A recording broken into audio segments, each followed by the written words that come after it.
how does multitasking actually undermine leadership effectiveness, and what should leaders do instead? The research basically suggests that when you multitask, you actually damage your brain. Mm, So, that's probably something people have not heard before. But if you go and do a Google search on multitasking and brain damage, you will find a lot of research on that. And so, what it basically does is when you're multitasking and you're switching from one task to another, or when you're getting alerts on your phone that grab your attention and stop you from focusing, your brain is learning over many, many occasions to spend less time being focused. And mm, so over time, your ability to stay focused reduces because you're used to all this stimulus and response happening. So, and then the other big takeaway from that too is that if you're in a room with someone and you're not giving them your full attention, the mm, message you're sending to them is, you're not important enough for my full attention, which is not a great message to be sending anyone in the workplace or at home for that matter.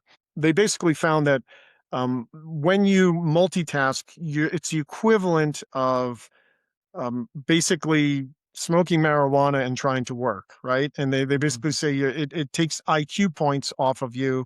And there's another study that talked about how people that think they're great multitaskers are usually the worst at doing it, and it goes on and on and on, and there's so much research. mm.